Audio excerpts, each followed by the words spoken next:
Good to go na yung dump truck ni Sir Noel Bautista ng Batangas. Sir, Batangas si Sir Noel noon. Pero nasa abroad siya ngayon. Yan, nasa Amerika. Ito na sir, at pa-exit na Andy. Busina muna. Bali, tatlo naging busina niya na. Yung stock muna. Stock. Yan yung busina stock. Parang train horn. Yung forfeit naman natin sa ibabaw. Basuri. Meron din basuri syempre yan.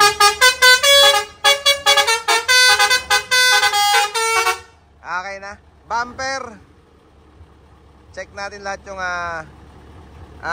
function. Mula sa busina, bumper, at sa mga accessories. Syempre ganun pa rin ang setup natin. Pagdating sa stopper sa itaas, kusa siyang hinto. At nagpa-additional si Sir Noel ng bull bar or yung round tube dyan sa ilalim, sa labi nung kanyang super great bumper. Baba mo na Andy, yung bumper.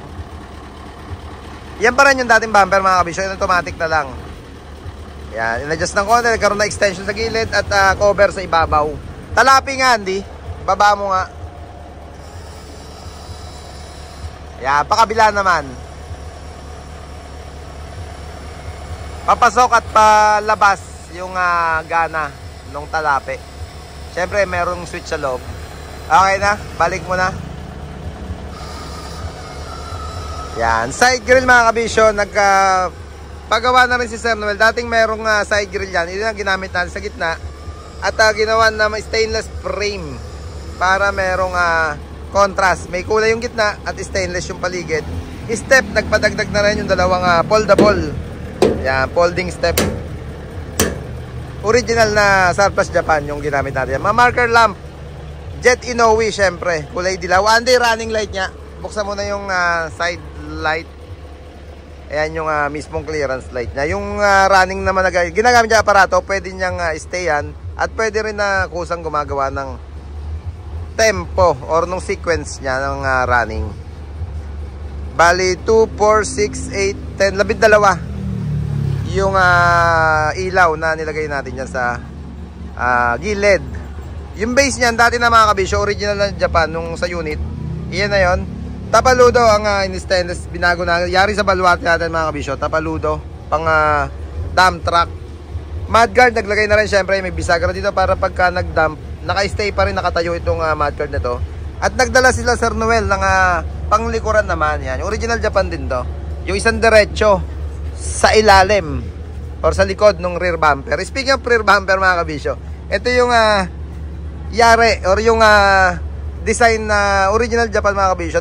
Nung nagpunta kami sa Jet, nakita ko doon, sabi ko pwedeng kaya na mga kabisyo natin gawin dito yan. Kaya ito na, nagpagawa na ako dito sa atin, sa baluarte natin ng banana type na rear bumper mga kabisyo. Syempre ilaw, meron na rin ilaw dyan. Kung ano yung setup nung nasa Jet Inoue kami, yan na rin yung pinagawa ko. Pati sukat, siya na yun mga kabisyo. Taillight, in-stay na yung dating original. Sayang kasi mga kabisyong palitan. Custom yung taillight na nakakabit. Dating merong isang dito light box na merong frame. Hindi na namin inalis dyan, binago na lang ng tayo at naggawa na lang dito para uniform, para tumerno. Ito, yari sa baluarte natin itong isang piraso nito na lagayan nung plaka ng unit ni Sir Noel. Yan, yung tailgate naman mga kabisyo, stainless yung ibabaw. At ibig sabihin cover lang naman yan. Binago muna in MS plate, dinisign muna bago kinubero ng stainless yung ibabaw at yung ilalim. Pati yung gilid mga kabisyo. Yan, yung stainless design. Yung loob, interior, pinakubera na lang, kamukha nung kay Taguro. Pati kulay, tama-tama naman mga kabisyo. Kulay blue naman yung unit niya, kaya all goods na all goods. Uniform dun sa kulay na ginamit dito sa interior. Ayan, ganda mga kabisyo. Para kung gusto nyo rin magpakabit ng ganitong klaseng upholstery, tawag lang kayo sa number na naka-plus screen natin. Lenovo 4-channel camera, meron na rin yan. Pinalagyan na rin ni Sir Noel. Yan, ganda nung setup, malinis. Ito yung mga aparato. Aparato ng basuri, aparato ng running light natin mga kabisyo.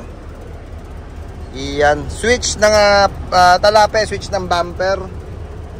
Yan yung mga ginamit na accessories dyan. Yan. Ito na, Sir Noel, at nasa ibang bansa. Sabi nga namin nga nasa Amerika si Sir Noel. Ingat pala kay Sir Noel dyan sa ibang bansa. At ito na nga, pa-exit na yung unit mo. Plate frame, syempre. Nilagyan na rin natin yan para bumagay doon sa ating extended bumper. Yeah, boy.